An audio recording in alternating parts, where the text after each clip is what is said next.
almost the house is full, because I used to make a comment that my welcome speech will be 10-15 minutes or until the house is full. But now I need not start the welcome speech at all because it's completely full, there's no seat at all, absolutely. That indicates 2-3 points. One is the stand taken by Dr. Y.N Narahari in 1962 that science is going to become popular.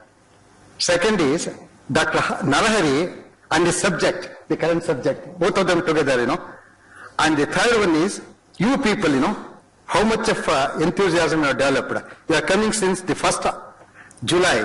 Today happens to be 10th July. 10 days are over. I don't think you have thought anything else. Even though there was a cricket match yesterday, film show 150 people were there. And so there's, I think that indicates all this time.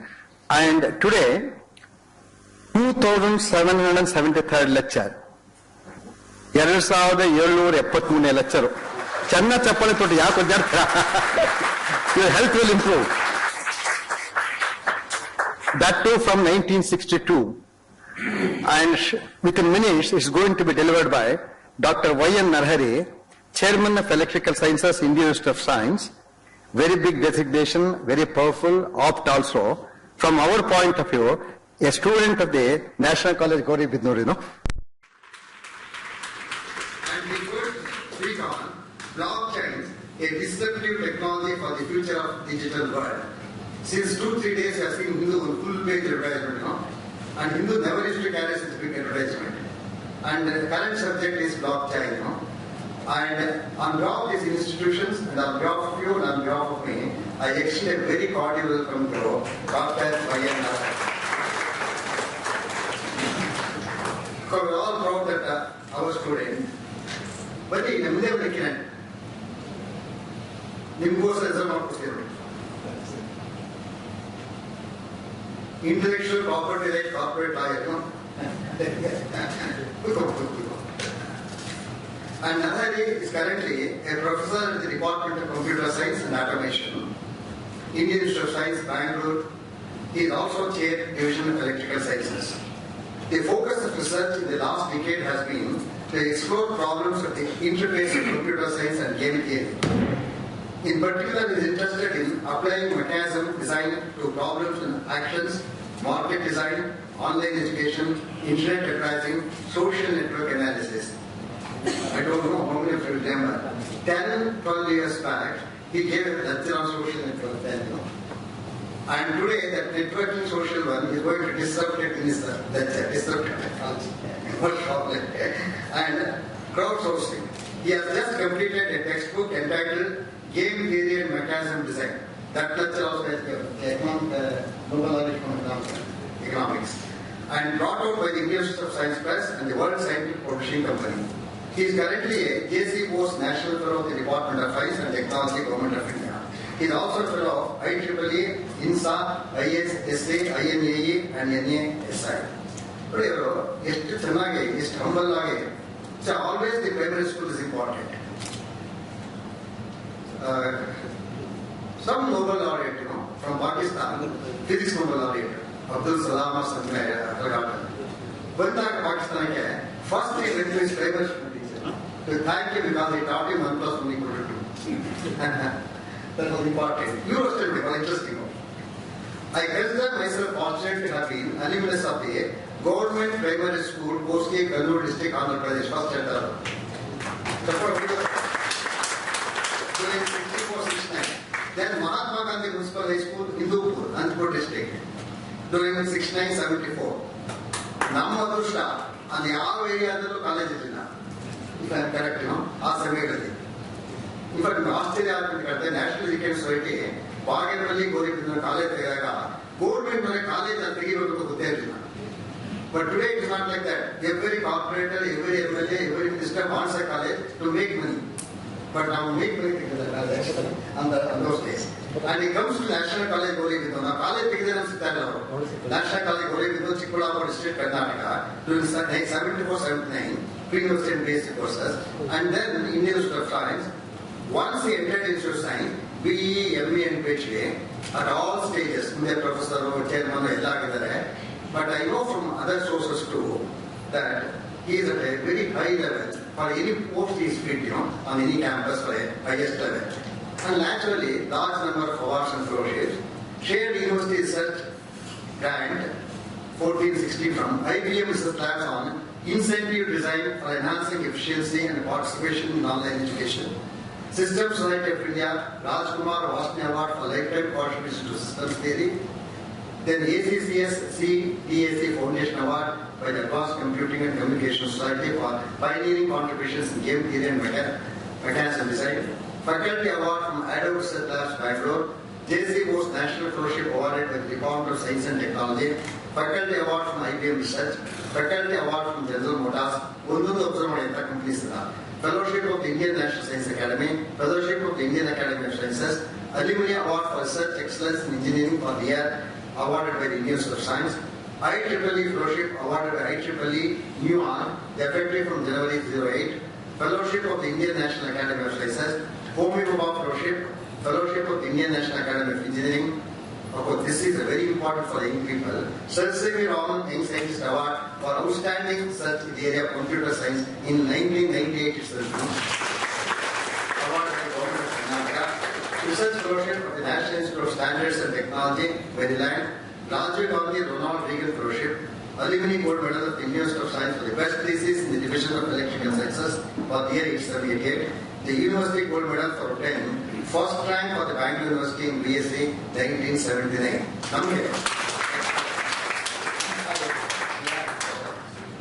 I am not making any drastic comment on that. First rank record. Second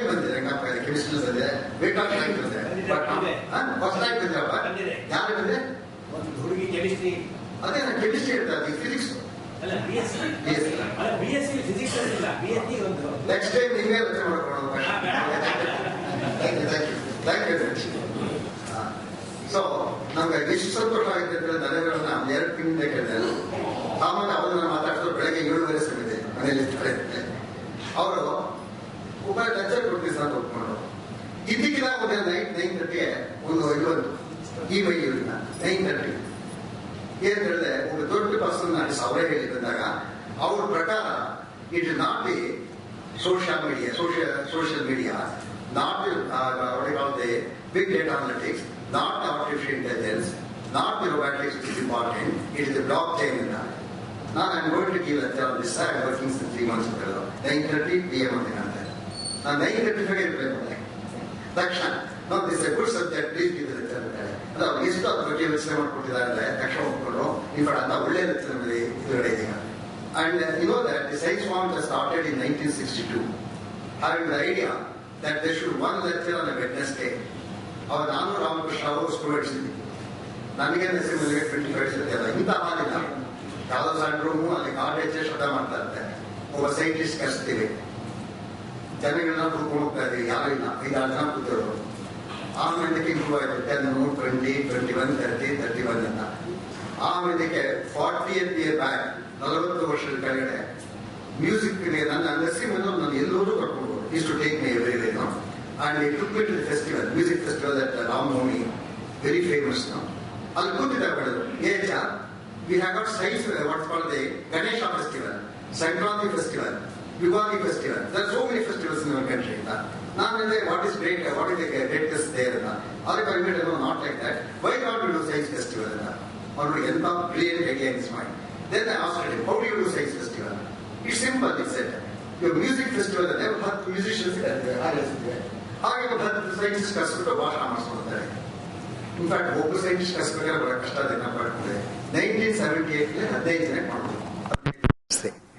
ಆವಾಗ ಅವರು ಅಷ್ಟೇ ಮಾಡೋದು ಅಂತ ಅನ್ಕೊಂಡಿದ್ದು ಇದಕ್ಕಿಂತ ಅವ್ರಿಗೆ ಇನ್ನೊಂದು ಭಯ ಇರ್ತಾವ ನೆಕ್ಸ್ಟ್ ಇಯರ್ 30 ಮಾಡೋಣಪ್ಪ 79 ಅಂತ ಹೇಳಿದ್ರು 1 year 30 ಮೆಂಬರ್ಸ್ ಹುಡುಕೊಂಡು ಎಷ್ಟು ಕಷ್ಟ ಅಂತ ನಿಮ್ಗೆ ಗೊತ್ತು ಅಂತ ಕಾಣುತ್ತೆ. ಆಮೇಲೆ ಇದಕ್ಕಿದ 18 ಮಾಡೋಣ 80 ಅನ್ನೋದ ಸಕ್ಸಸ್ ಬಿಗೆಟ್ ಸಕ್ಸಸ್ ಅಂತ ಹೇಳಿ ಈಗ 40th year that is 2017 40th year 30 lectures per year. Mind boggling, actually. And thanks to all speakers, ಎಲ್ಲರಿಗೂ ಶಾಸ್ತ್ರಾಂಗ ಪ್ರಣಾಮ ಮಾಡಬೇಕು. We are not given even a single naya paisa for them as TRDA. At best what we are given is a good cup of coffee. ನಾನು ತಮಾಷೆ ಬ್ಯಾಡ್ cup change ಮಾಡ್ಕೊಳ್ಳಿ good cup of coffee, ಯಾಕಂದ್ರೆ Narahari coffee ಅಂತ ಹೇಳಿದ್ರು ಸರಿಯಾಗಿದೆ sir correct ಆಗಿಂತ. ಅವ್ರು ಉಪ್ಪಿಟ್ಟು ಕೊಟ್ಟಿದ್ದೀನಿ, ನಿಮ್ಗೆಲ್ಲ ಕೊಟ್ಟಿದ್ದೆ, ಅವರು ಕೊಟ್ಟಿದ್ದು ಉಪ್ಪಿಟ್ಟು ಕೊಟ್ಟಿದ್ದೆ, don't try about it. So ಯಾಕೆ ಹೇಳ್ತಾ ಇದ್ದೆ ಅಂತ ಹೇಳಿದ್ರೆ, ಇಷ್ಟು ಮಾಡಕ್ ಸಾಧ್ಯ ಯಾತಿಕಾಯ್ತು. We know Indian Institute of Science, we know Institute, Indian Institute of Astrophysics, NIMAS, National Center for Biological Sciences, and our students at America. 4 ಜನ ಇದ್ದಾರೆ ಸ್ಟೂಡೆಂಟ್ಸ್, ಅಮೆರಿಕನ್ ಸ್ಟೂಡೆಂಟ್ಸ್ ಇದೆ. And all of them, in fact, this Ravi Narayan came about 1 month back to my office. Then I asked him, why can't I give one lecture? And then he said that on what date he wants that. Then I told him 28th July. He's not here in India. He'll come for that lecture on that day, 28th July. ಅವ್ರಿಗೂ ನಾವೇನು ಕೊಡೋದಿಲ್ಲ. 4 American lectures ಇರುತ್ತೆ, ಯಾರಿಗೂ don't give any money. ಸಂತೋಷವಾಗಿಲ್ಲ. In fact ಒಬ್ಬರು ಮಾದಹಳ್ಳಿ ಪ್ರಸಾದ್ ಅಂತ ಹೇಳಿ 37 ಕೊಟ್ಟರು lecture from Stevens Institute of Technology, very famous one in New Jersey ಆ ಕಡೆ ಎಲ್ಲ ಕಂಪ್ಲೀಟ್ ಆಗಿ. ಅವರು ಇದು ಕಳಿಸಿದ ತಕ್ಷಣ ಸ್ಟೆಲ್ಲಾ ಸ್ಪೀಕರ್ಸ್ ಅಂತ ಹೇಳಿದ್ರು. ಆಮೇಲೆ ಇದೆಲ್ಲ ಆದ್ಮೇಲೆ ಹಿ ವೆಂಟ್ ಬ್ಯಾಕ್. ಏನ್ ಕಳಿಸಿದೆ ಅಂತ ಹೇಳಿದ್ರೆ, ಬಹಳ ಕಾನ್ಫಿಡೆನ್ಷಿಯಲ್ ಹೇಳ್ಬೇಡಿ ಸರ್, ತುಂಬಾ ಚೆನ್ನಾಗಿ ಮಾಡ್ತಾ ಇಲ್ಲ, ಡಿ ವಾಂಟ್ ಎನಿ ಫಂಡಿಂಗ್ ಅಂತ ಕೇಳಿದ್ರು. ಅಪ್ಪ ಸೈನ್ಸ್ ಫಾರ್ಮ್ ಫಂಡಿಂಗ್ ಬರ ನಮಗೆ, ಇನ್ ಸ್ವಲ್ಪ ಫಂಡಿಂಗ್ ಕಾಲೇಜ್ ಬೇಕಾಗತ್ತೆ, ರೈಟ್ ಟೈಮ್ ಅಂತ ಇಟ್ಕೊಂಡಿದ್ದೀನಿ ಆಕ್ಚುಲಾಗಿ. ಟೋಟಲ್ ಅದೇ ಎಷ್ಟು ಇಮಿಡಿಯೇಟ್ ಇಂಪ್ಯಾಕ್ಟ್ ಇರುತ್ತೆ ಟೋಟಲ್ ಆಗಿ. ಇದೆಲ್ಲ ಮಾಡಕ್ ಸಾಧ್ಯ ಆಗ್ತಕ್ಕಂಥದ್ದು ಆ professors, wish we very grateful to them. ನೀವು ಆಡಿಯನ್ಸ್ ನೋಡಿ, ಆ 4-5 ಜನಕ್ಕೂ ಇವತ್ತಿನ ಜನ ನರಸಿಂಹ ಏನ್ ಮಾಡಿದಲ್ಲ, completely vindicated. Complete hall is full. ನೀವು ರೈಟ್ ಸೈಡ್ ನಲ್ಲಿ ಕಿಟಕಿಗಳಿಂದ ನೋಡಿದ್ರೆ ಒಂದು 50-60 ಜನ ಕೂತ್ಕೊಂಡಿದ್ದಾರೆ. ಸ್ಪೀಕರ್ ಹಾಕಿದ್ವಿ ಆಕ್ಚುಲ್ ಆಗಿ. ಅಂಡ್ ನಮ್ಮ ನರಹರಿ ಇದ್ದಲ್ಲ, ಅವರು ಏನ್ ಮಾಡೋದಷ್ಟೇ, ಸ್ಟಾರ್ಟಿಂಗ್ ಸೋಷಿಯಲ್ ಮೀಡಿಯಾ ಅಥವಾ ಗೇಮ್ ಥಿಯರಿ ಅಥವಾ ನಾ ಕೇಳಿದಾಗೆಲ್ಲ ನ್ಯೂ ಟಾಪಿಕ್ಸ್ ಕೊಡ್ತಾ ಇರ್ತಾರೆ. In fact I am really grateful to you sir for having come here and accepted such an important one. And with this small introduction, now I request Dr. Narahari to come and start the lecture. You take your own time, there's no problems.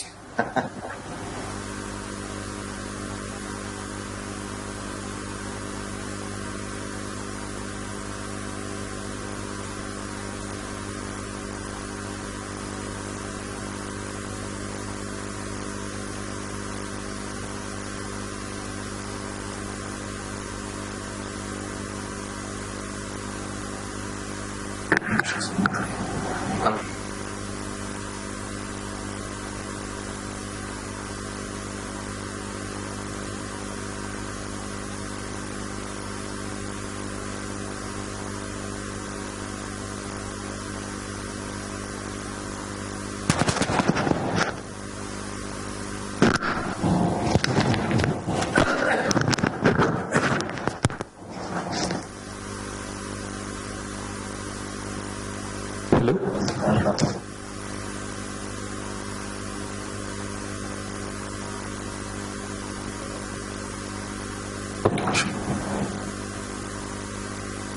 I would like to wish all of you a very good evening. Just yesterday we celebrated, as all of you know, Guru Purnima, and I find so many of my gurus in front of me, starting with Professor Ramarao, starting with Professor Vishwanathan, who was my PhD advisor, and Professor G. Venkatesh, who is from the Gauribidnur National College. I would like to say without any hesitation whatsoever that whatever I am today is because of the National Education Society and nothing more. And it's a great pleasure to be here to talk to all of you. I would like to particularly thank Professor Ramarao for a very, very, very generous introduction. And Professor Ramarao literally forced me to give this talk today. And let me tell you that this is the first time I'm giving a talk on blockchain technology. This is going to be my first lecture on blockchain technology. And to be giving this lecture in front of an audience like this, I consider it as a great honor. And at the outset itself, let me say that I'm giving this lecture. One of the triggers for giving this lecture today is my PhD student, Dr. Praful Chandra, who is here. I would like Praful Chandra to get up. He just completed his PhD. On the day he finished his PhD, he started a startup on blockchains.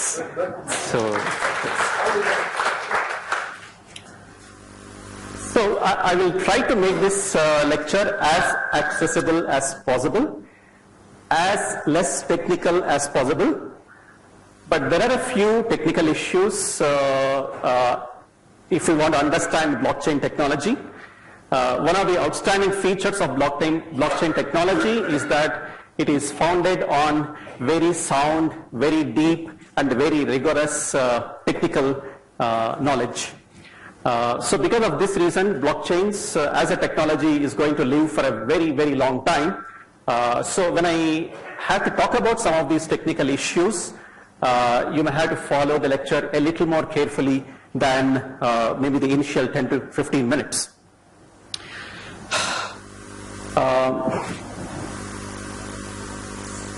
Okay, so I will basically structure this talk into 4 different parts. In the first part, I'm going to talk about the motivation for the blockchain technology. I'll try to make a strong case for blockchain technology and what are the primary reasons for going in for this new technology. In the second part of this talk, I will devote to building blocks and workflow in blockchains. What are the various different building blocks that make up a blockchain. Then in the third part, I'll talk about blockchain platforms and applications.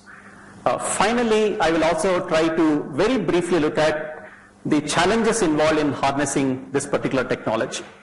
So in some sense, this is going to be the structure of my talk today.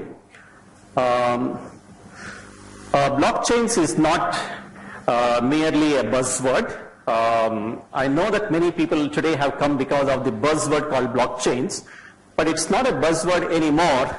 Why? There are already several hundreds of startups, and more than 15 of them are in India at this point of time. And 1.08 billion US dollars is the kind of venture capital into these startups. And I was just mentioning about Dr. Praful Chandra. So he calls his startup as Coin Earth. If you want to know the meaning of this, please meet him at the end of this talk and he will tell you the genesis of this particular nomenclature here. Now, one of the aspects that we have to really understand is that the combined computational power of blockchain miners is more than 100 times that of Google. Everybody understands the data centers and the computational power that is required for running Google, but the blockchain miners, the kind of computational power they are dealing with is more than 100 times that of Google. And at this point of time, governments, financial institutions, banks, supply chains, industries are investing substantial sums of money. So there must be something behind this technology which is driving this action. Now, in January 2017, the Reserve Bank of India released a white paper on blockchains. It shows the kind of importance that even the Reserve Bank of India is attaching to this new technology. And this is called Applications of Blockchain Technology in Banking and Financial Sector in India. This is just hot off the press, January 2017. And they're talking about how blockchain technology will be used, will revolutionize transactions related to digital currency, trade finance, cross-border payments, foreign exchange trading, capital markets, know your customer KYC, and so on. And this particular white paper even talks about 2 different proofs of concepts. One is in domestic trade finance with a letter of credit, another is enhanced information payments. So this basically shows the kind of importance that is being attached to this technology by the banking and the financial sector. Now, Professor Ramarao was mentioning about this particular book. This is a recent book on blockchains, 2016, written by Don Tapscott and Alex Tapscott. It is titled as Blockchain Revolution, How the Technology Behind Bitcoin is Changing Money, Business and the World. And some of this talk at least is going to be based on some of the ideas that have been proposed in this particular book. Now, let me look at what is this case for blockchains. Why are we talking about blockchains? and why is this technology going to be very important for the present and the future. These points are essentially taken from this book by Dan Tapscott and Alex Tapscott. So these are very, very general, very encompassing, and very inclusive. Blockchain technology will help us to include billions of people in the global economy. Until now, there is a wide section of people who have been left out of the digital economy, but blockchains will ensure that everybody gets included. It will create a true sharing economy. I will not belabor on some of these points here. Some of these points will become clear as we go along the line in the talk itself. Protecting rights through immutable records. The records that are created and stored in a very secure way by the blockchain technology are absolutely immutable. They cannot be changed. It will record the permanent history of a bunch of transactions. It completely eliminates intermediaries, and you will see the great advantages of eliminating intermediaries. It enables citizens to own and monetize their data, so it empowers people in many ways. It ensures fair compensation for creators of value, for artists, for musicians, and so on. And of course, it will improve e-governance in a significant way. So these are some plus points of the blockchain technology. These are some of the areas which are going to be influenced significantly by the blockchain technology, and I'm hoping that many of these points will become clear as we go along the line today. Let me illustrate through just two examples. I will consider the first case as eliminating intermediaries. So using a transaction that we go through almost on a day-to-day basis. So what is this transaction? Everybody knows about credit cards, and everybody knows about credit card transactions. If you are talking of credit card transactions, the next 3 slides are going to tell us who are all going to be involved in a credit card transaction. The first thing that we are going to do is there is a card holder. The card holder will pay the merchant for a purchase with a credit card. Then there is a merchant. Then there is an acquirer. There is a credit card network which includes MasterCard, Visa, Chase, and so on. There is an issuing bank.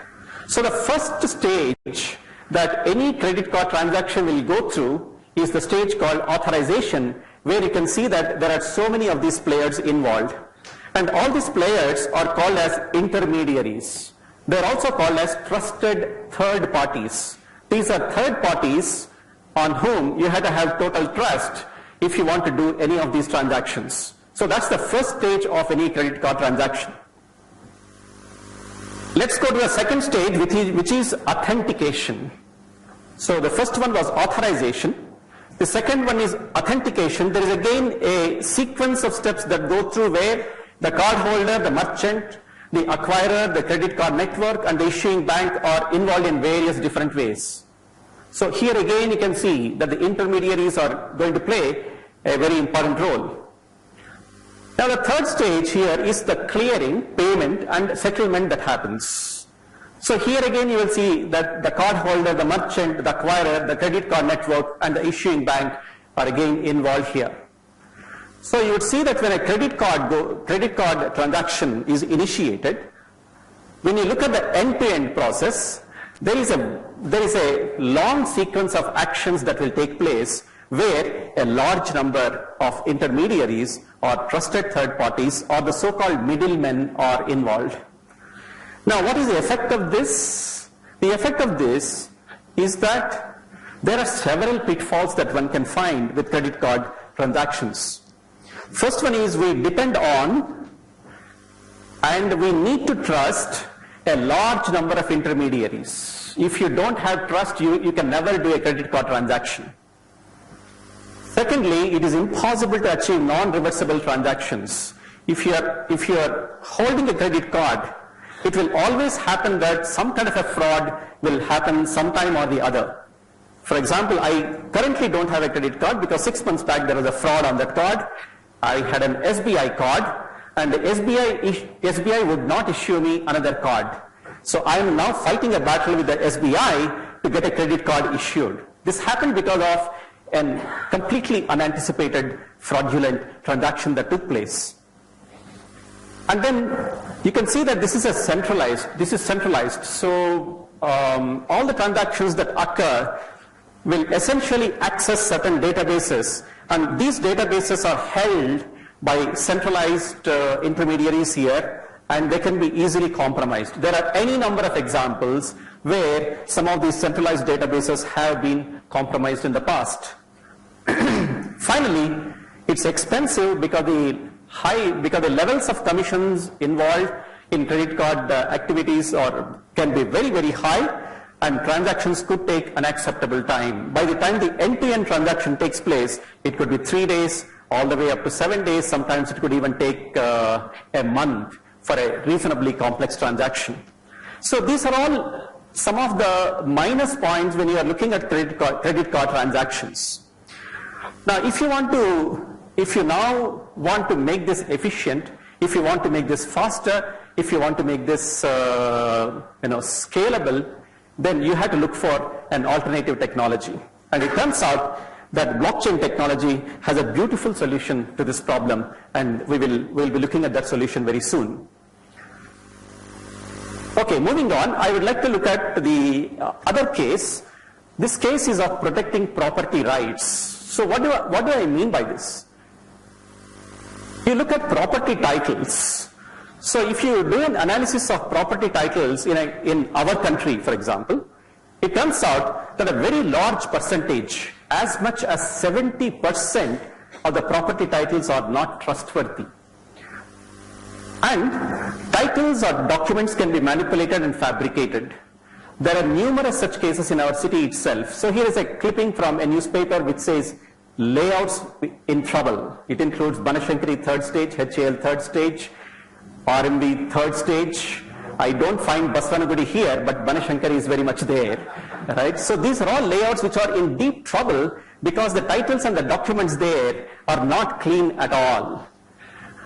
What if these records were immutable? That is, if these titles or documents are made immutable, cannot be changed by anybody at any cost, and if they are available in a distributed public ledger that is transparently accessible to everybody in a very secure way, now that will be a wonderful world where all these title disputes or land disputes will not happen and land mafia will be eliminated from the scene.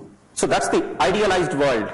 Now, if you want to move towards that idealized world, and if you are looking for a technology which is absolutely technically impregnable, the answer for that question is blockchain technology. We're going to see how blockchain technology will enable such an idealized world to be realized. Okay, so I have given you 2 examples of transactions where blockchains would be very useful. Okay, so the statement that I would like to make is blockchain technology will enable robust practical solutions to the kind of problems that we have seen. Right? Okay, so then we will get into the most important issue, what is a blockchain network? So the technical part of this talk will start here. So I think you have to fasten your seat belts and you have to listen carefully in the next 20 to 25 minutes. So I will not be responsible if you don't understand, right? Okay, what's a blockchain? Blockchain is basically a peer-to-peer network that is spread over the entire world. Sorry.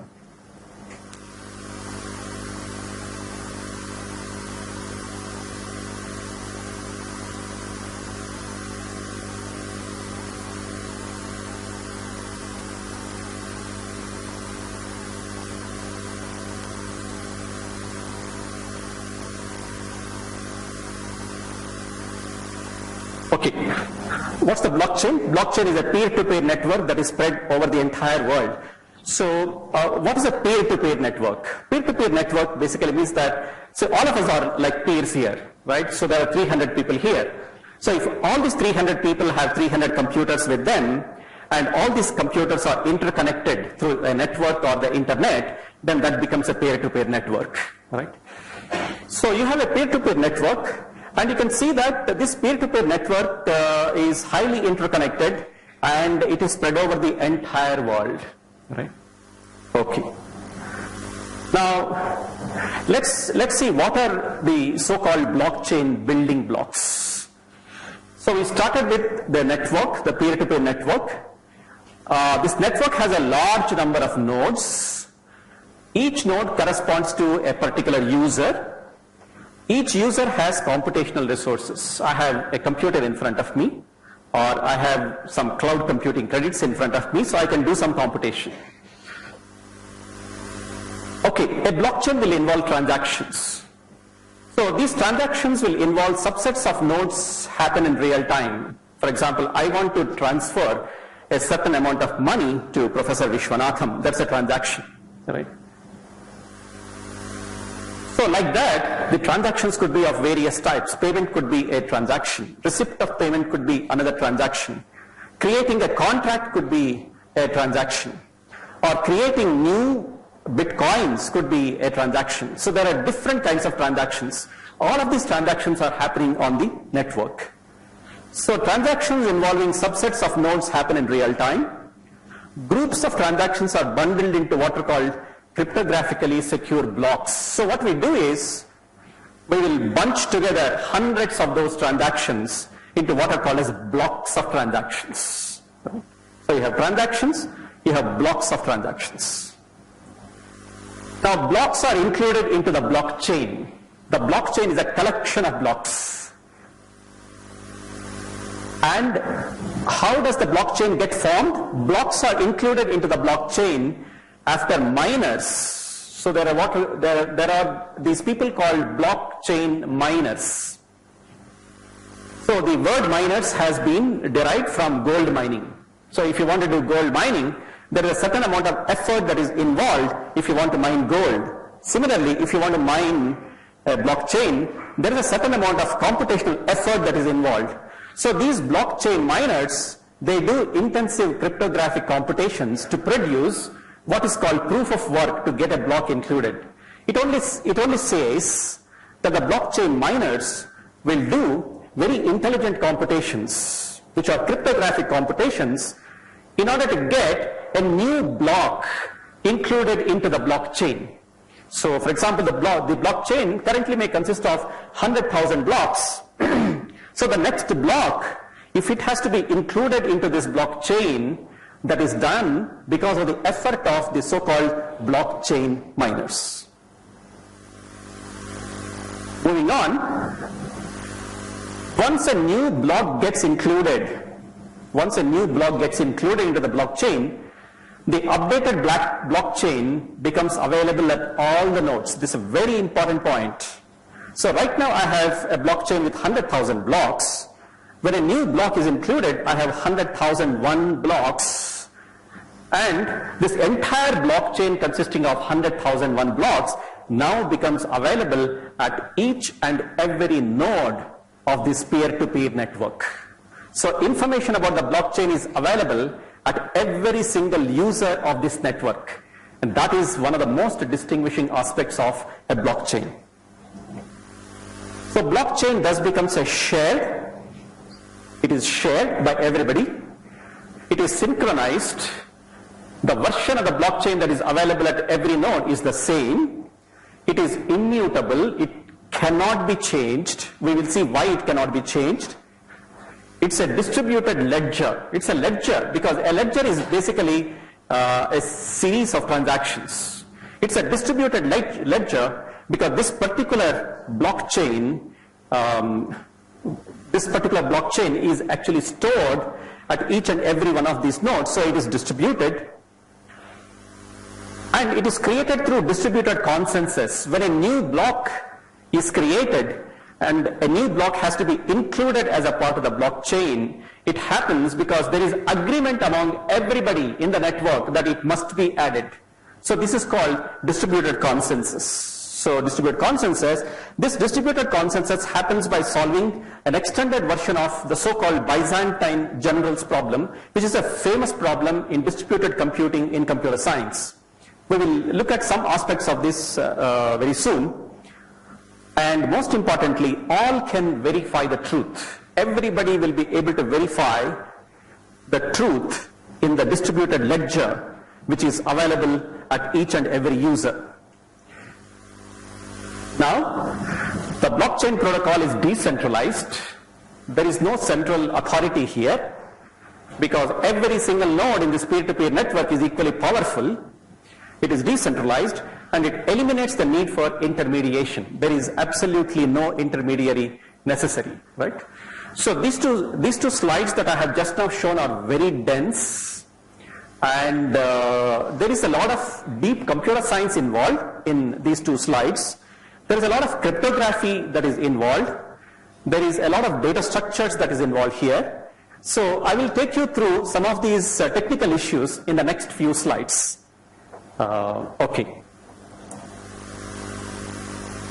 Okay, so these are the keywords that we must remember when we talk about a blockchain. The first keyword is that it is distributed. Everybody understands why it is distributed, because you have a distributed peer-to-peer network. It is decentralized.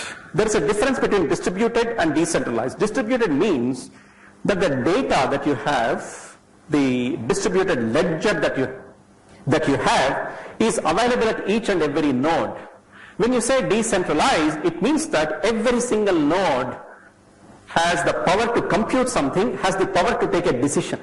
So if every single node in a network can actually take control decisions, then we say that it is decentralized. This is in contrast to centralized, where there is a central design authority who will take all the decisions. Here there is no central design authority taking the decisions. It is completely decentralized. There is trust here.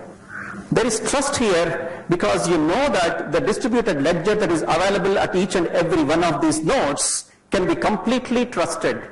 It can be completely verified using cryptographic computations.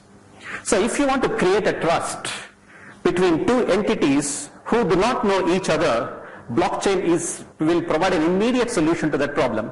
And this trust between these two entities can be verified very rigorously using cryptographic means. Then it is immutable. It cannot be changed. It is like a distributed ledger which is available at each and every node. It stores the permanent history of all the transactions that have happened until that particular time. And because it is immutable, because it cannot be changed, so because it cannot be changed, it becomes immutable, right? And if you want to change it, you will see that the amount of computation that is involved is prohibitively expensive. Theoretically you can change it, but if you really, in practice, if you want to change it, the amount of computation that you have to do is prohibitively, absolutely expensive. It's virtually impossible. It is secure because all the data that is stored in your blockchain is cryptographically secure. You use very rigorous cryptography in order to secure all your data. It is scalable. It is scalable because the computations are being done by the individual nodes. If there was a central computer which was doing all the computations, that central computer can become the bottleneck. But here, the computations are being done in a highly distributed fashion. Because of this, it becomes scalable. If you add one more node to the network, it is not going to change the performance of the system. And finally, there are no intermediaries, right? So there is no need for any kind of a middleman to be involved in the working of the system. So these are the keywords that we should remember. Now what we should also remember is that if we are trying to design a system of transactions which involves a very large number of people, very large number of users, and you require any subset of these properties, it turns out that blockchain is the mechanism, blockchain is a technology that can be used for any application. Any application which requires some or all of these characteristics that we have written down here will benefit from the use of blockchain technology. And how does blockchain technology achieve all of these, accomplish all of these? There is actually deep computer science and cryptography and other mathematical details involved here. Okay. So let us now look at what is the blockchain workflow. I have still not come to any applications of blockchains.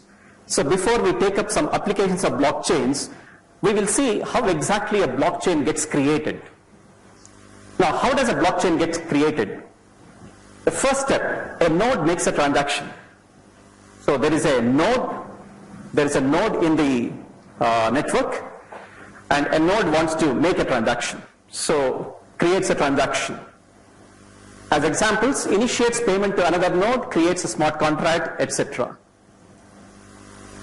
Okay, so this transaction, there is a message. The transaction message is sent to the entire network and passed around the nodes. Now the network may consist of hundreds of thousands of nodes. This message containing details of this transaction is passed on to all the nodes in this network.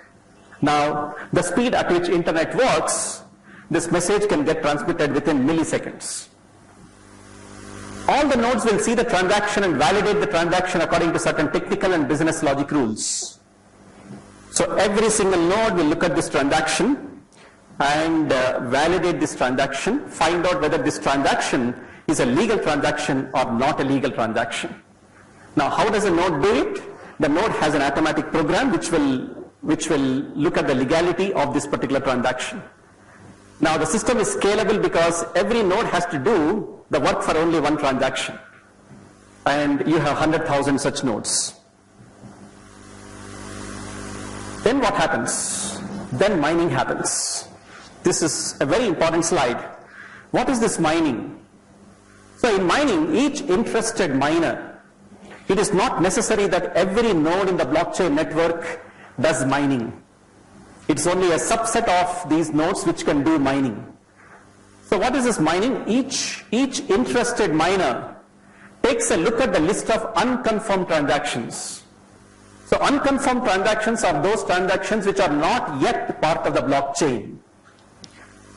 So each interested miner will take a look at the list of unconfirmed transactions and bundles a subset of unconfirmed transactions into a block. As I said, a block can consist of hundreds of these transactions.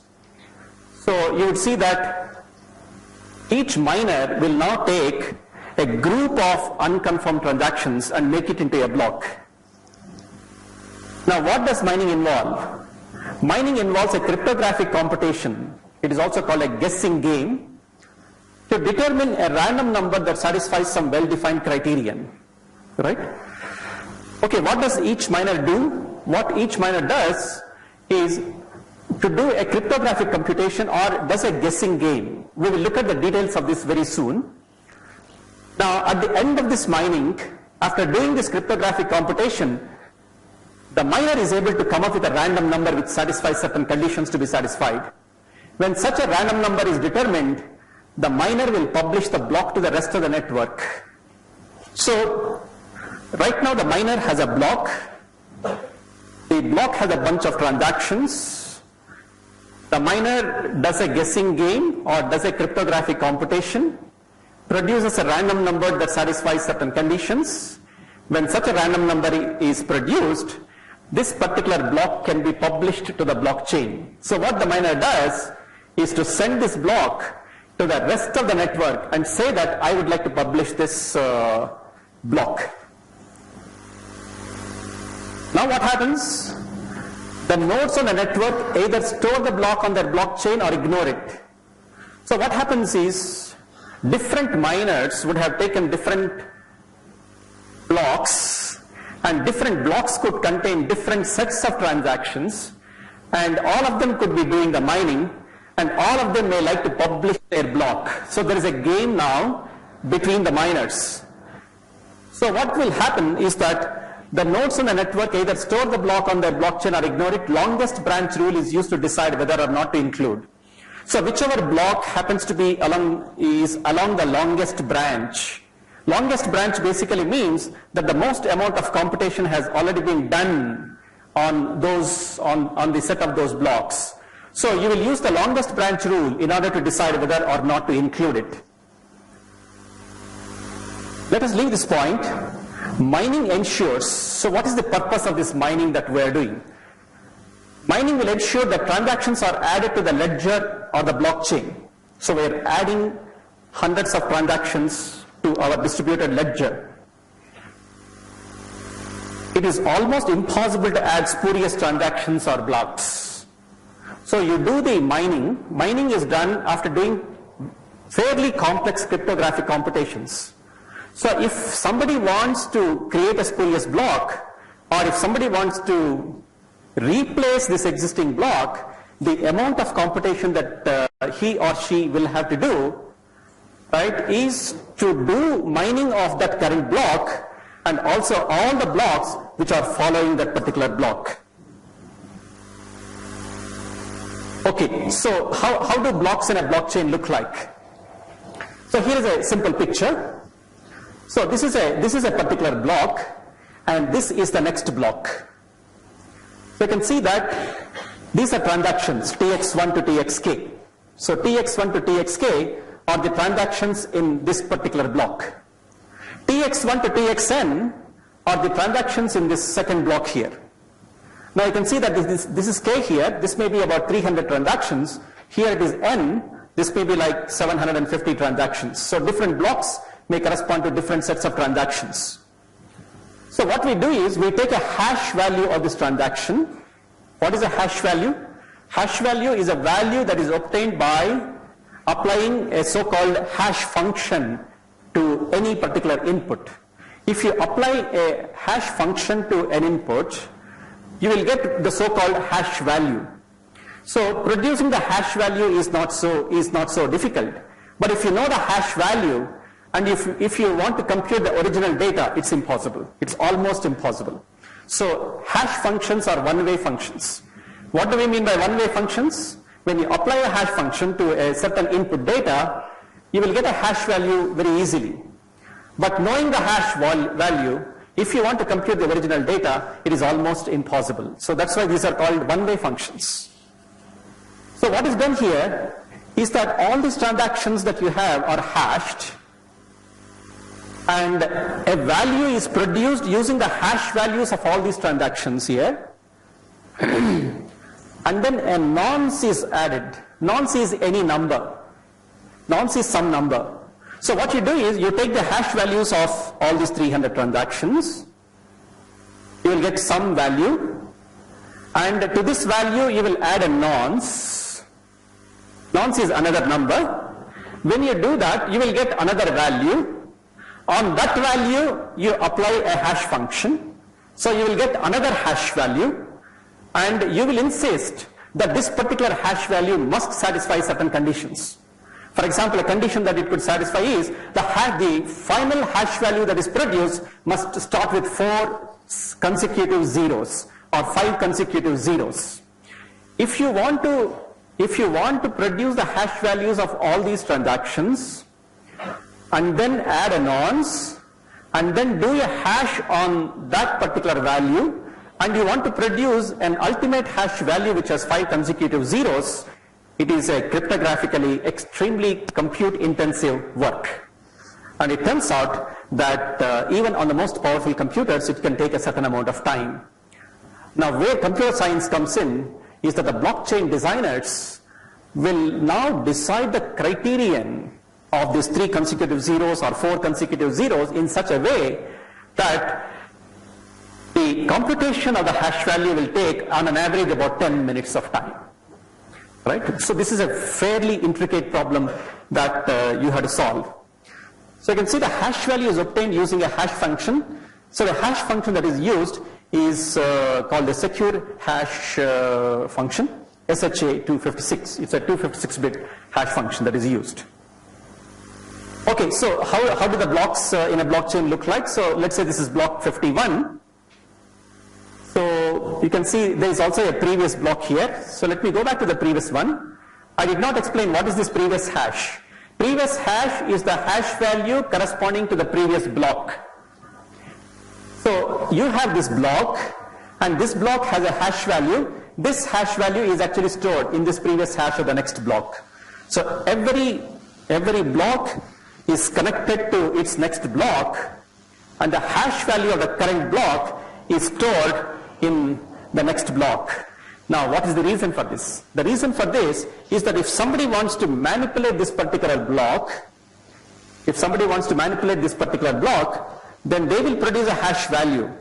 The hash value must be the same as this hash value here, because the previous hash value has already been stored here. So you would see that if somebody wants to manipulate a blockchain, now this may be the current node, and there may be 100 following nodes. So what that person will have to do is to generate a hash value for this particular node, and then change the hash value in the next one, and again change the hash value in the following node, and will have to do for all the blocks that are following this particular current block. Absolutely computationally infeasible, untenable kind of a problem. Okay, so this is the reason why we say that blockchain is immutable. It's very difficult to change the blockchain. So this basically tells you another diagram which describes the blocks in a blockchain. A typical block could consist of hundreds of transactions. The so-called Bitcoin blockchain consists of more than 200,000 blocks at this point of time. Okay, so I already described this proof of work or guessing game. So what do the miners do? So let me just describe this, and that will be the end of the technical part of this talk. So take the transaction data and tweak it with a nonce and generate a hash value using SHA-256, satisfying a well-defined, possibly dynamic criterion. An example criterion would be that the hash value generated should contain at least 4 leading zeros. This will require an exponential number of attempts by the miner and requires extensive amount of computing. Okay, what do the miners get for doing all this hard work? Miners are awarded voluntary transaction fee of all transactions in the block. Also, they get a one-time incentive of digital currency. So they are given a certain number of bitcoins or a certain number of tokens or a certain amount of digital currency for having successfully mined a particular block, right? So this is what happens behind the scenes, right? Now, I would like to know how many of you have really understood what I have told you in the last 20 minutes. You may please raise your hands. How many of you have understood 50% of what I have told you? So looks like most of you have understood 50%. You cannot forget about it, right? You can forget that there is a lot of technical issues involved in the creation of the blockchain. That is one of the outstanding features of a blockchain. Blockchain as a technology is founded on very rigorous and very deep computer science and mathematics. So this is the reason why blockchain is here to stay. Blockchain is going to survive in style because of the deep technical foundations on which it has been built, right? Okay. So now let's look at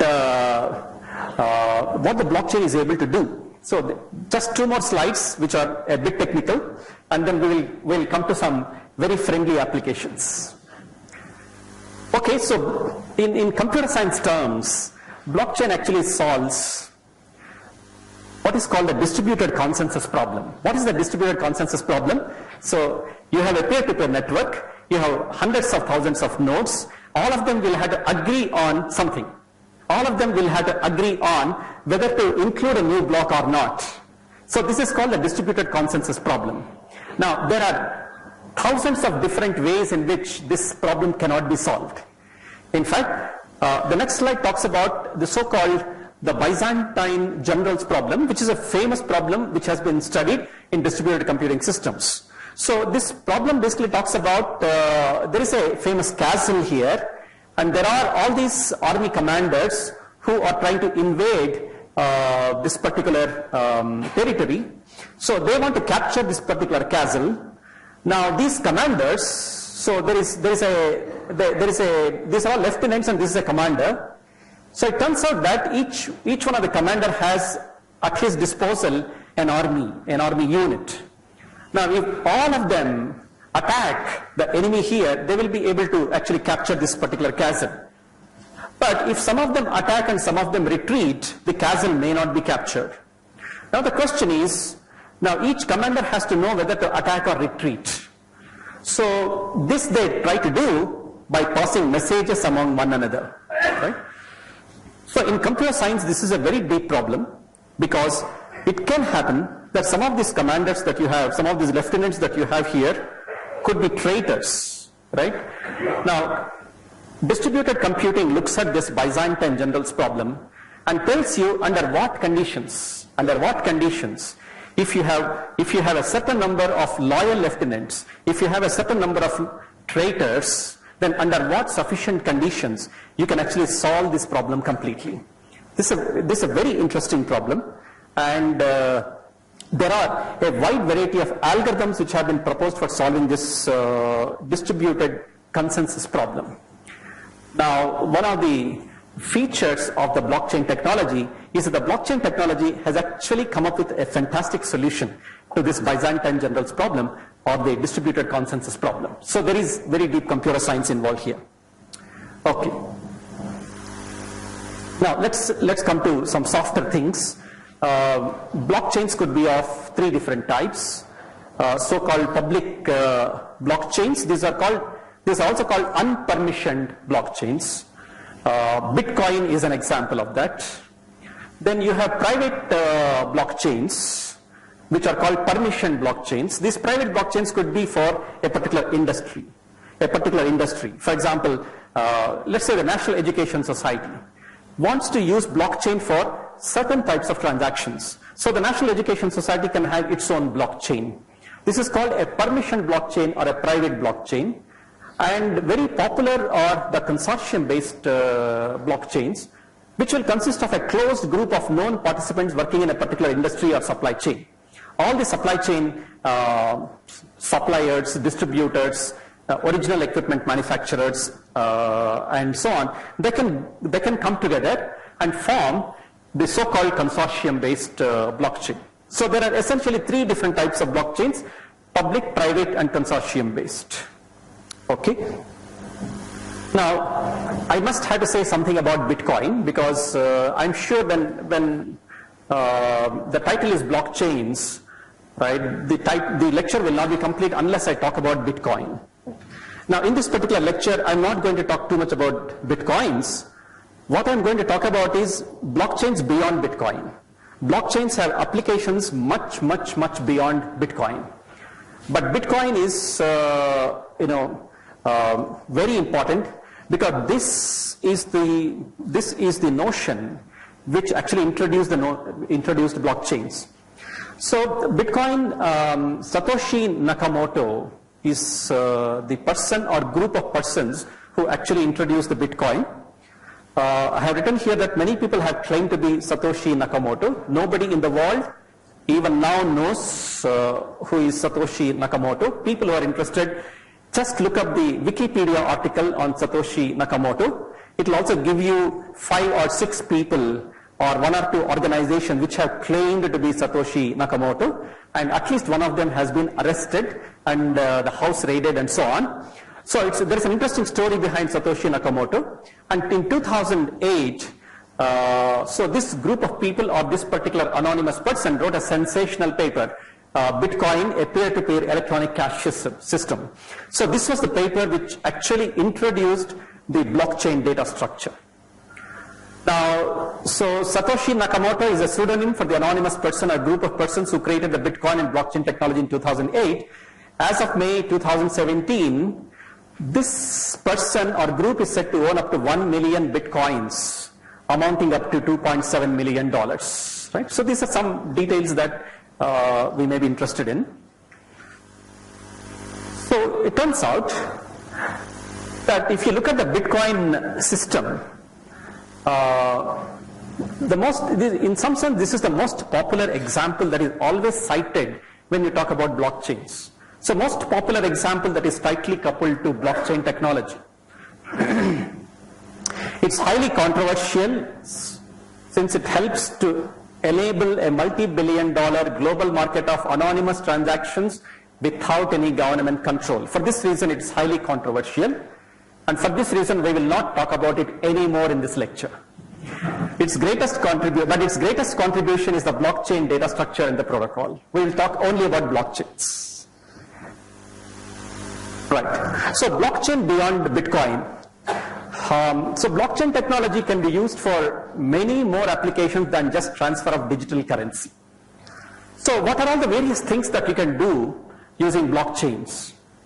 So I have listed a few here: contracts, property titles, MOUs, legal documents, bank records, digital identities, any other data, and all transactions involving them can be stored in a secure, immutable way and shared. So a very good example of this is the smart contracts. Smart contracts is an outstanding example of how blockchain technology can be harnessed, right? So we will look at some of these things in some more detail. Okay, so when I talk about smart contracts, I have to talk about a blockchain platform. It's called the Ethereum. It's a versatile blockchain technology. So like the Bitcoin blockchain, you also have the Ethereum blockchain.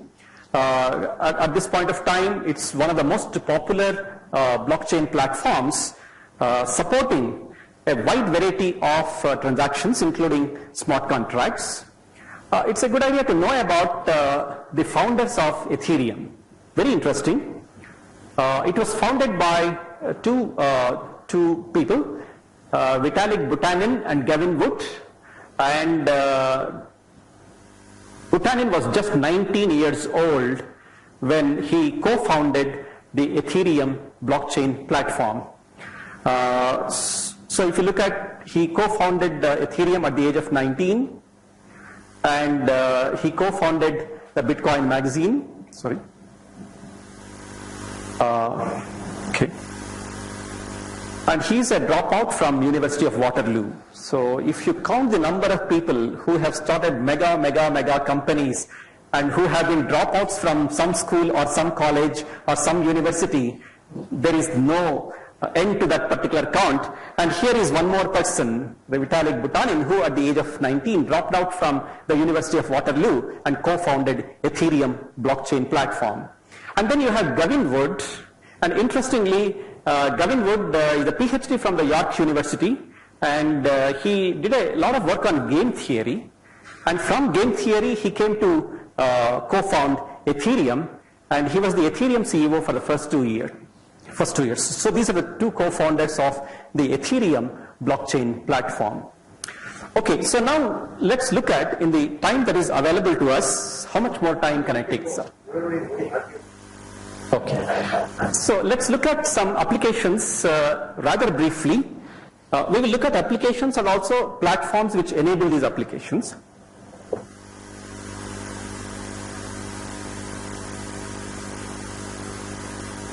The first application I would like to talk about is smart contracts. Okay, what is a smart contract? Smart contract is very simple. In a blockchain, you have transactions. The transaction, for example, could mean A is paying $100 to B. That could be a transaction.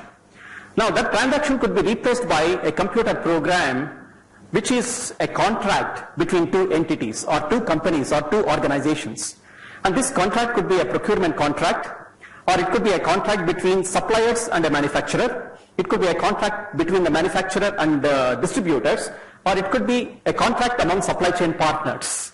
So contracts can be very simple, they can be very complex, and the computer programs corresponding to those smart contracts now become part of the blockchain. So when you now create a transaction and execute the transaction now, what gets executed is a smart contract. So an example of that would be that smart contracts can democratize insurance industry. So let us say we use blockchains for insurance industry to pay out against insurance policies without policyholders having to claim. So now when you have an insurance policy, then there could be payments at the end of every year, there could be payments at the end of 5 years in money-back policies. So depending on the nature of the policy that you have bought, so what will happen is that there will be payments that you have to do, and there will be receipts that you will be receiving at periodic intervals, and there could be certain other payments and receipts involved in an insurance policy. If you now want all of these to be executed in a seamless fashion, in a completely automated fashion, in a secure fashion, and in a distributed fashion, then it turns out that this can be implemented using smart contracts, right, which form the blockchain for that insurance industry. So there are numerous applications in supply chains and various industry domains. The whole area of supply chain management is now getting revolutionized because of the availability of smart contracts. Now, closer home, it turns out that there are many companies which are trying to introduce blockchains into various different types of transactions. I know that IBM is actually working with Mahindra & Mahindra, and all their financial transactions and all their transactions with the suppliers are being completely automated in seamless fashion using blockchain technology. Now the second application, which is another platform. This platform is called a Hyperledger project. Now this is a project which is basically led by the Linux Foundation. All of you would know about the Linux operating system. So there is a Linux Foundation. It's an open source foundation. So this project is led by Linux Foundation, and IBM is a very important player here. And it provides you open source for technology for a standardized production grade digital ledger. And this can be used for building private blockchains and also for consortium based blockchains. So Ethereum and Hyperledger are two examples of platforms, blockchain platforms which have been created and which could be used by companies and organizations. Now the third application that I would like to talk about is financial market transactions. I was talking about the report, the white paper put up by the Reserve Bank of India. So it turns out that as many as 80 of world's largest financial institutions have come together. R3 Dot is a startup, and this startup is a fintech startup. So it is developing standard architectures for private ledgers. It provides a new operating system for financial markets with a distributed ledger platform. So with this blockchain, now all these companies, all these financial institutions are able to automate many of their financial transactions. For example, banks are able to do clearing. They are able to do many other things that they do, which are fairly complex things, using the blockchain technology and providing the right kind of security and scalability. Then there is this Deloitte Smart Identity Platform, very interesting application. The application here is it will allow users to create a universal digital identity using blockchain technology. Now, if you are a person and you have various features, characteristics and aspects and achievements and so on, all of them are part of what is called the digital identity. So it is like having a digital avatar of yourself. So this digital avatar, right, now gets populated into a blockchain of a number of users and can be used in a wide variety of ways for various different purposes. So this provides a new transparent way for individuals, devices, organizations to obtain, verify, share identity credentials with one another. It supports the know your customer processes of the banking industry. Now here is another application. It's called NASDAQ timestamping. So here blockchain timestamping is being harnessed in different ways. Now one of the nice features of blockchain is that it does timestamping. What is timestamping? So when you store transactions in a block, right, the sequential dependency among these transactions is naturally represented there. So there is a timestamp associated with every transaction, and this timestamping can be used for recording private security transactions in stock markets, recording post-trade events again in stock markets. It can be used for monitoring stock market activity in real time. All of these are extremely useful. So now if you want to do all of these, there is no way you can collect all the information and then store it in a secure way and store it in a way that everybody will be able to see it in a transparent fashion. The next application is again a very interesting application. I was talking about property titles. Now there are three startups, Factum, Bitfury and Benben, and they have worked with governments of Honduras, Ghana and Republic of Georgia. Now, what they're trying to do is, these startups have helped the government to put all land titles in a secure ledger. So all the titles and the documents related to landed property have now been stored in a secure way in a distributed ledger, and everybody has access to the information that he or she is authorized to access on this distributed ledger. And the property owners now feel very secure and assured about their landed properties, and fraud can be completely eliminated if you are able to do this in a blockchain. And this is my final application, digital ledger for valuable assets. So there is a startup called Everledger. It's a blockchain startup. It is used for verifying the authenticity of precious assets. For example, diamonds. So it will track the diamonds from all the way from the mining to its ultimate sale. So it's a global digital ledger that tracks and protects valuable assets throughout their lifetime journey. Digital incarnation on the blockchain is used by various stakeholders across the supply chain to form provenance, the complete history of that particular item, and verify authenticity. So this gives a glimpse of some of the many applications where blockchains can be used. Okay, so let me come to maybe the last 5 minutes of my talk here. Challenges. As with any technology, there are going to be challenges if you want to implement that technology successfully. So there are many challenges that Dan Tapscott and Alex Tapscott have actually listed. I will just take you through some of these. Technology not ready for immediate deployment. So if you want to deploy this technology, there is a certain amount of infrastructure that is required. Some apps will have to be developed. All of them are in the stage of getting developed. So, but it will happen very soon. The energy consumed is unsustainable. The reason I'm trying to say this is because I told you that the total computational power of all the blockchain miners is about 100 times the computational resources that Google has. So if that is the kind of energy, that is the kind of computational resources required, then can we sustain this kind of a technology? Now, there is a lot of work that is going on in how some of these computations can be simplified and eliminate computations which need not be done, and so on. So there is a lot of deep research that is currently ongoing in order to make energy consumed sustainable.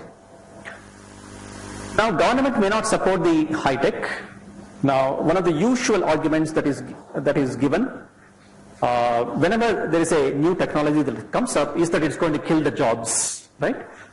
But as it has happened with almost every technology, when a new technology comes in, it is just that different kinds of jobs will get created, and there is a certain amount of reskilling that will be required for the workforce.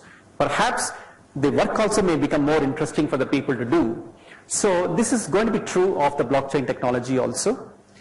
And as will happen with any technology, incumbents of the old technology will usurp it. So what can happen is that some of the powerful players can actually try to monopolize. Now, this has happened already in the Bitcoin mining. So it turns out that 60% of Bitcoin miners happen to be from China. So what happens is the balance of power will naturally shift towards those countries which are very aggressive, right? So how do we prevent that? So there are some plans in place.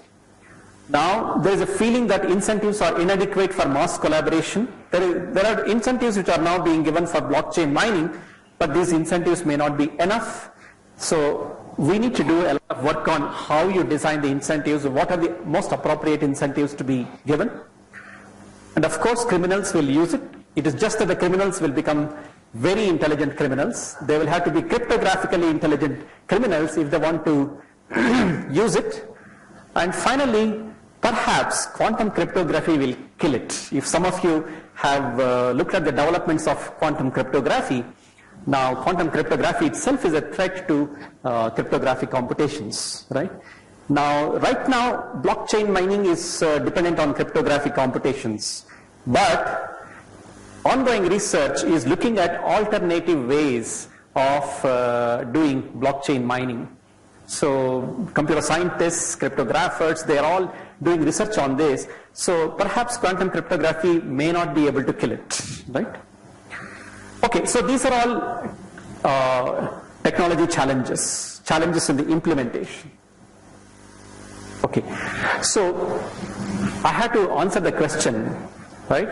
Why am I talking about blockchains? So in my last 2 lectures here in the Bangalore Science Forum, I talked about social network analysis.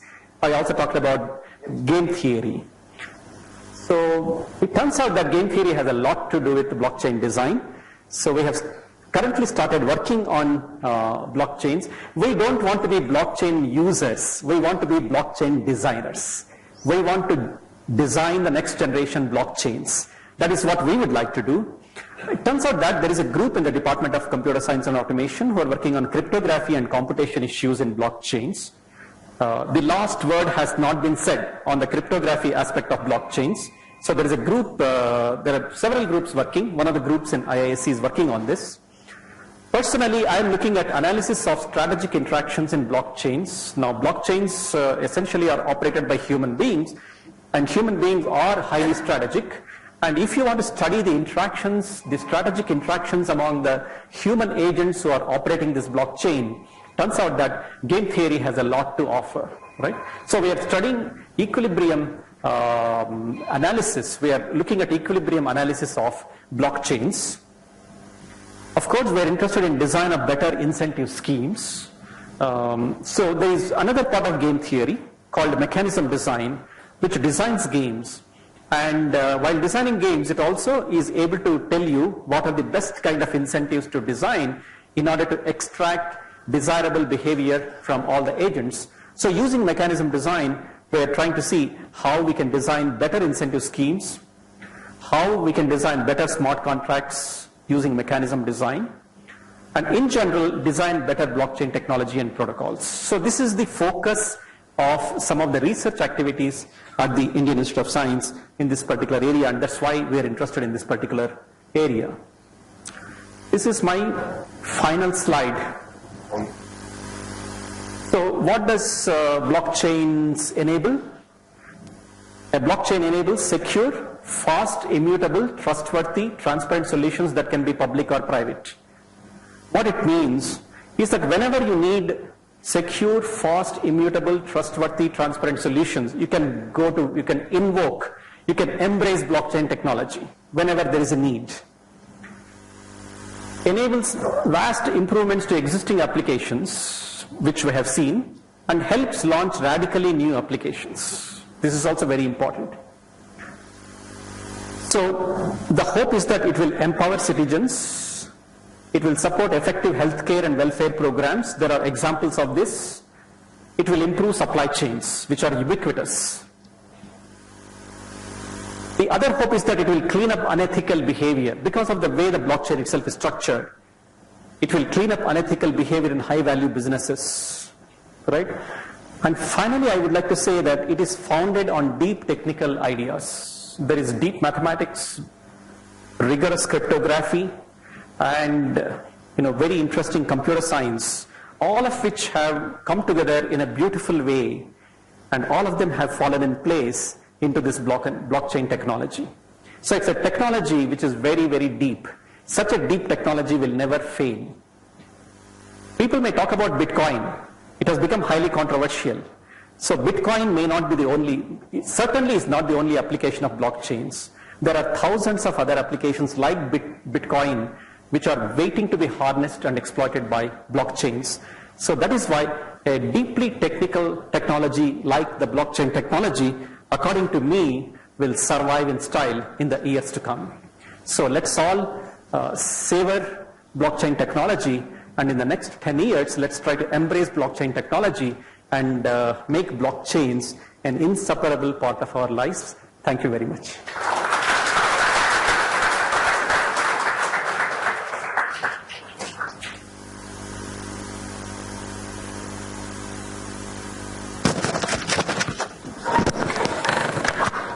Just wait for 5 minutes, He has given such a beautiful lecture, a great oration, I think excellent teacher, and I have seen him. And somewhere he mentioned about the design, it looks that Steve Jobs used to say that he wants more designers on his board, actually than the technicians. And he knows that word. And I think Narahari is also telling, Professor Narahari is also telling the same thing. I'm extremely happy. And all of you know that it was an excellent lecture in excellent style. Today, on behalf of you all, I thank him immensely for this lecture. But this is the innovation in technology. If you want to start a startup, you attend on 28th July, Dr.Y.N Narahari, Global Director at Microsoft. He will speak on how startups use technological innovations to solve India's problems or Modi's problems, Modi is aiming at. Then he said there's a lot of crime also. If you want to solve that crime, understand that crime, you attend this lecture on 25th July, Dr. S. Sitaram Iyengar, Distinguished Writer, Professor and Director, Florida International University, speaking on forensic analysis for detecting cyber crimes.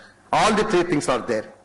And then tomorrow, we have got another excellent speaker, Dr. Geeta Vardhan. I think currently he is a chairperson for Satish Dhawan system or something like that, there in ISRO. And she is going to speak on space technology for situational awareness. I think today, apart from all the subjects, we are flying high in space science, most probably, compared to any other nation. Therefore, attend the space technology for situational awareness. Then if you have any common respiratory problems, everybody is now either doing a coughing or something like that. Common respiratory problems, particularly in Bangalore, we are all in Bangalore, by Dr. K. Satish. Then if you want something more technical, attend this lecture on black holes and quantum information by Dr. Subrata Raju, Professor, International Center for Theoretical Science. With this, my request is, all of you should attend all the lectures. Every day we'll have such fine snack and fine coffee, you need not worry. Not only to you, to your friends also is assured. And now the session is open for discussion, where Professor Narahari wants that, kindly put some questions. As far as possible, young people who are studying, and they should put the questions, others are also allowed, don't worry. Yes. Oh, very good. Yeah. Good evening, sir. You told that the mathematics is involved more in this concept. Which concept of mathematics is involved? So you would see that cryptography plays a very important role here, and hashing. Okay. It uses a lot of number theory, and random numbers. It uses a lot of probability. So I would say probability. I would say number theory and cryptography, and a lot of algorithm design will also come into picture. So algorithm design means a lot of computational complexity theory also will come into picture. Okay, so sir. almost everything